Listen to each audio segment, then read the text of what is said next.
Right now on Denver 7 News at 6 a.m., some travelers are celebrating. Masks now optional for employees, customers, following White House. Others are worried or confused. It's like contradicting. It's like a lot of stuff going on. If you want to play that game, go ahead, but I'm going to keep the mask on. For the first time in 2 years, the TSA will not enforce the federal mask mandate. This morning, we're going 360 in depth, helping you navigate the changes. Don't throw your mask away just yet. I'm Denver 7's Christian Lopez. Why DIA says you should still carry one, and the inconsistencies I'm seeing within other transit agencies. Plus, it's a big step for Denver's marijuana industry. The first social equity dispensary opens today. And the Nuggets prepare to make their playoffs comeback in Denver after a bruising Game 2. That we go home and we find a way to fight for 48 minutes and not 24. Oh, yeah. NICOLE Jokic tossed from the game. Now, possible dissension among the teammates. So we called last night's game a must-win. What is that? Yeah. Well, now is it a must? That didn't happen. This is a must win. Really? Game 3, back okay. here at home. We got to get behind them. Thanks for joining us this morning. I'm Brian Sanders. I'm Nicole Brady. It is starting to feel warmer across the metro. That's nice. It'll be a nice day to get outside and do some activities. Lisa, we're going to be nearing 80 later today. Mother Nature's winning. Yeah. Yes, she is. She is. It's going to be beautiful today. You're right. Pretty warm. Fire danger will be high. I'll show you that here in just a minute. 37. You're going to find upper 30s and low 40s here across the metro area this morning.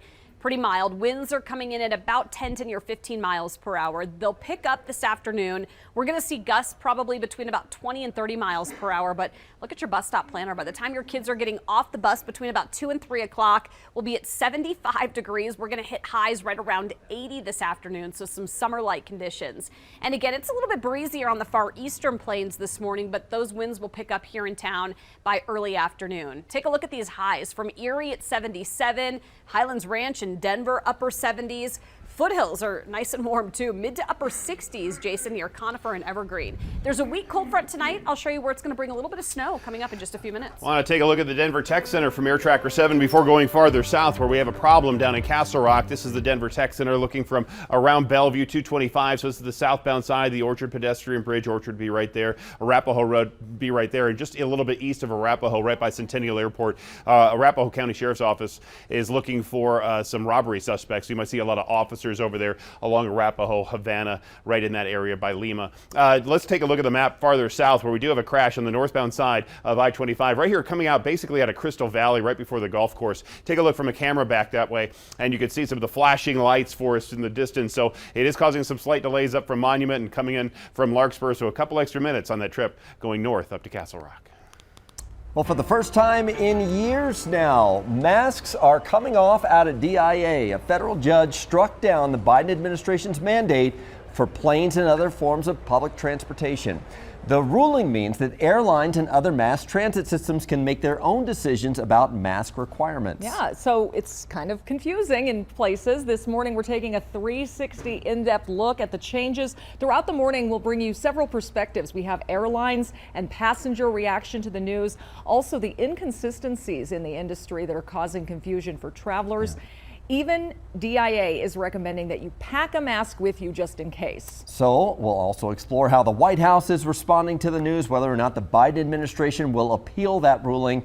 Denver 7's Christian Lopez starts our team coverage this morning from the airport. A little different scene out there this morning. Christian, explain why the judge struck down the mandate. Yeah, and it feels a little weird not wearing a mask inside the airport because we've been used to it for so long. And looking around this morning, some people are still choosing to keep the masks on. You can see it's about 50-50 out here. But this federal judge in Florida says the CDC exceeded its legal authority in issuing this mandate in the first place. She was ruling on a case going back to last summer when 2 people from Florida sued, saying that the mask mandate increased their anxiety. And while the Biden administration considers what it's going to do next, the CDC is still recommending that travelers cover their faces. All major airlines, including Denver-based Frontier, were quick to drop the requirements yesterday, and this is something many airline CEOs had been campaigning for months. Passengers we talked to today had mixed feelings. Really not too surprised. I think everyone is hoping that we're done with this. hopefully most people get vaccinated. Hallelujah. About time, for sure. Yeah, about time. As long as you're otherwise healthy and you're not flying sick, it's time. It's time. The airport recommends that you still carry a mask with you, though, because the policy could vary depending on the airline or the destination. And this order also applies to buses, trains, and other forms of public transportation. And I'll let you know where that stands coming up in the next half hour. Live from the airport this morning, I'm Christian Lopez, Denver 7. Yeah, we know flight attendants have a lot of questions about this as well. Christian, masking requirements, of course, have led to thousands of reports of unruly passengers. According to the FAA, since January of 2021, there have been more than 7,000 incidents reported, and 7,000 passengers put on the no-fly list for refusing to comply with the masking requirement. It's not quite clear yet whether or not those passengers will remain banned. This morning, we are hearing your different perspectives on the decision. Our Facebook posts on this topic received hundreds of comments, as you might imagine. Beverly emailed us saying we're going to have to learn to live with this virus as we do with others. Everyone has the right to wear a mask, though, if it makes them more comfortable. Dave commented, well, then we're heading straight back to the pandemic. And Clint remains skeptical, saying I've fallen for this trick before and threw all my masks away. Uh-oh. Yeah, that wasn't a good idea. Better keep one for when they change their mind again. You can join the conversation right now on our Denver 7 Facebook page or by emailing 360@thedenverchannel.com.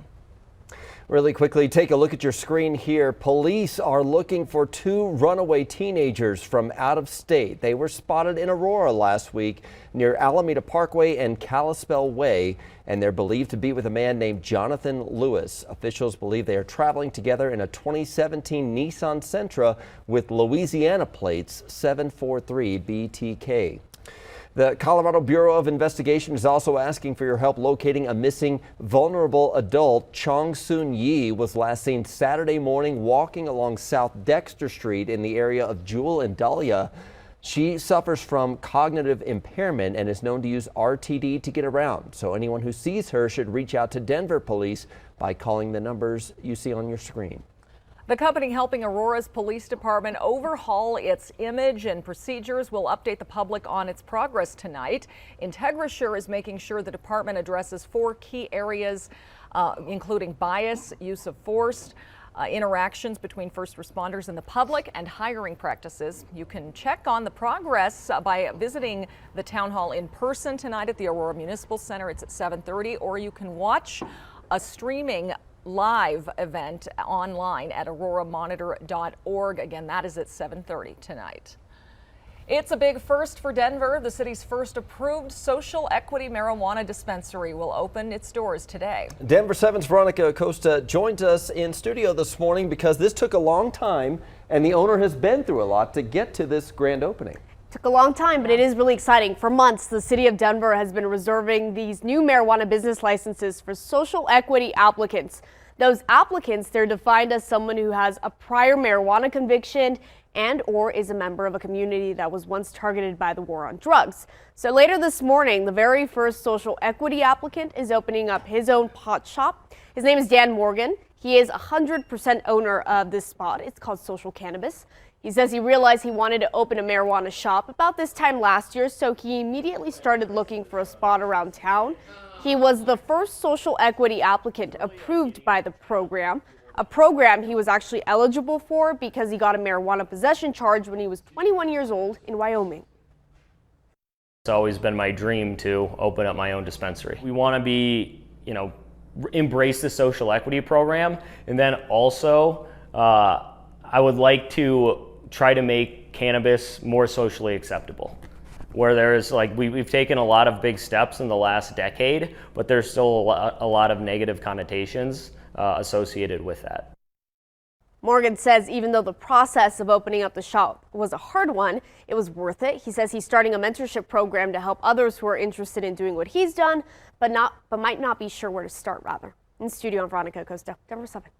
Thank you, Veronica. Well, the Denver Nuggets have some digging to do. They suddenly find themselves down in a 2-game hole in their opening round playoff series. Yeah, the Warriors were just too much for the Nuggets in Game 2 last night. Golden State ended the first half on a 26-8 run and ended up winning 126-106.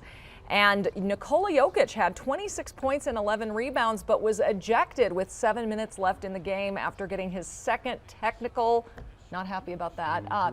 Coach Michael Malone says the team needs to play a complete game heading into Game 3. We put up a good fight in the first half, 2 games in a row. Unfortunately, this is a 48-minute game. Against that team, you got to play 48 minutes, and we have not done that yet. And that's my greatest challenge as we approach Game 3, is to somehow, some way find a group that's willing to fight and compete for 48 minutes. Well, the series now comes to Denver for 2 games. Thursday's game is at 8 at Ball Arena, and Sunday's game is at 1:30. You can watch that right here on Denver 7.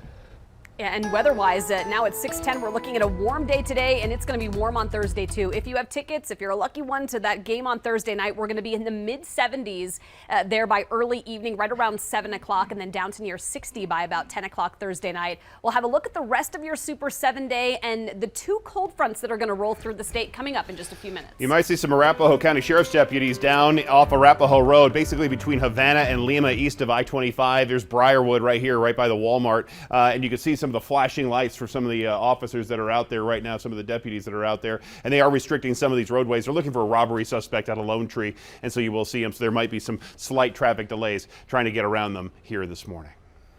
Well, our beautiful weather means more of us are headed outside to enjoy Colorado's great outdoors, but neighbors to one popular area worry that crowds could also bring an increased wildfire risk. The safety changes it's considering.